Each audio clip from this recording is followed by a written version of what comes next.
యావరేజ్గా ఒక human being అంటే మనిషి 9 grams తినాలి total all put together in curries whatever food items they take 9 grams అంటే కంప్లీట్ టీ స్పూన్ కంటే కూడా కొంచెం తక్కువ. యావరేజ్ ఒక టీ స్పూన్లో 10 grams పడుతుంది. హైపర్ టెన్షన్ ఉన్న వాళ్ళు లెస్ దాన్ 5 grams అంటే less than half teaspoon for total day. So ఒక్కసారి హై బీపీ వస్తే ఇక లైఫ్ లాంగ్ మెడికేషన్లో ఉండాల్సిందేనా? ఇప్పుడు ఎర్లీగా డయాగ్నోజ్ అయింది అనుకోండి, వాళ్ళు లైఫ్ స్టైల్ చేంజ్ చేయాలి. అన్నిటికీ రూట్ కాజ్ వచ్చేసి ఒబేసిటీ, లైఫ్ స్టైల్.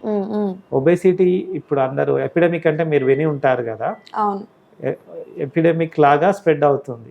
ముందు చాలా రిచ్ పీపుల్లో చూసేది ఒబేసిటీ అనేవాళ్ళం, ఇప్పుడు అలా కాదు, అందరిలో జంక్ ఫుడ్ తినేస్తున్నారు, improper food timings, improper sleeping habits, ఇవన్నీ కూడా మనిషిని లాగా ఎక్కేలాగా చేసేస్తుంది.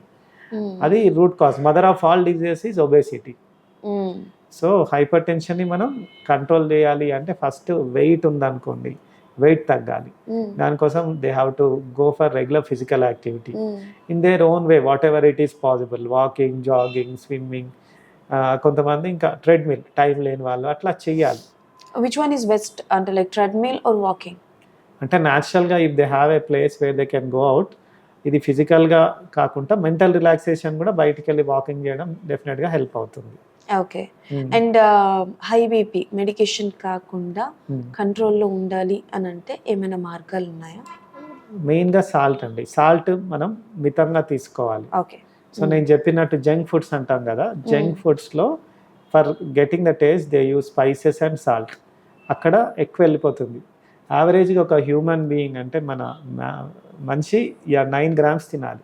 9 grams total all put together in curries whatever food items they take 9 grams అంటే కంప్లీట్ టీ స్పూన్ కంటే కూడా కొంచెం తక్కువ. యావరేజ్ ఒక టీ స్పూన్లో 10 grams పడుతుంది. ఓకే. మనం తినే కర్రీస్, దాల్, ఇంకా వేరే అన్ని సరిపడా వేస్తారు. సో ఒక మనిషి 9 grams దాటి వెళ్ళొద్దు. ఓకే. హైపర్ టెన్షన్ ఉన్న వాళ్ళు లెస్ దాన్ 5 grams అంటే less than half teaspoon for total day. Okay.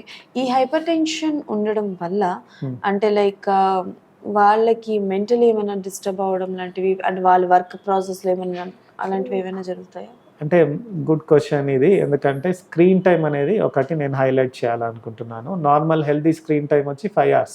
5 hours. Okay. ఇప్పుడు సిస్టమ్ ముందు కూర్చుంటారు, ఈ మధ్యలో అందరూ ఫోన్స్ చూస్తున్నారు. Because of that there is definitely increase in the screen time.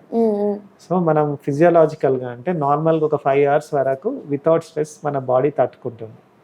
So ఆ స్క్రీన్ టైం ఎక్కువ కావడం వల్ల కళ్ళకు స్ట్రెయిన్, విజువల్ ప్రాబ్లమ్స్, ఇండైరెక్ట్గా బీపీ పెరిగే ఛాన్సెస్ ఉంటుంది.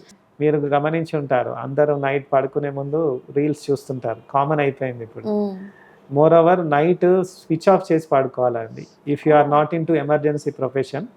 ఎందుకంటే ఏదో ఒక message, WhatsApp, mail, some sort of message రాగానే మేల్కోవడం, చూడడం చేస్తున్నాను. సో ఆ డిస్టర్బ్డ్ స్లీప్ ఇది ఒక విషయస్ సైకిల్ లాగా అయిపోతుంది. ఇంకొకటి అలసిపోయాము, ఆల్కహాల్ తీసుకుంటే నాకు చాలా మంచి స్లీప్ వస్తుంది అనేది చాలామంది పర్సెప్షన్. అది అలా ఉండదండి. స్లీప్ అనేది ఇంకా క్వాలిటీ ఆఫ్ స్లీప్ ఉండదు ఆల్కహాల్ తీసుకున్న వాళ్ళల్లో. దే అజ్యూమ్ దట్ నాకు తాగితేనే నిద్ర వస్తుంది. ఇవన్నీ కూడా వాళ్ళ పర్సెప్షన్స్. ఇన్స్టెడ్ వాళ్ళు డైలీ ఫిజికల్ వర్కౌట్ చేయడం ద్వారా వాళ్ళ క్వాలిటీ ఆఫ్ లైఫ్ ఇంప్రూవ్ చేయడం వల్ల స్లీప్ క్వాలిటీ ఇంప్రూవ్ చేయొచ్చు. ఓకే. హాయ్ ఎవ్రీవన్, నేను మీ వేదిక. Please subscribe to Golgo health. Don't forget.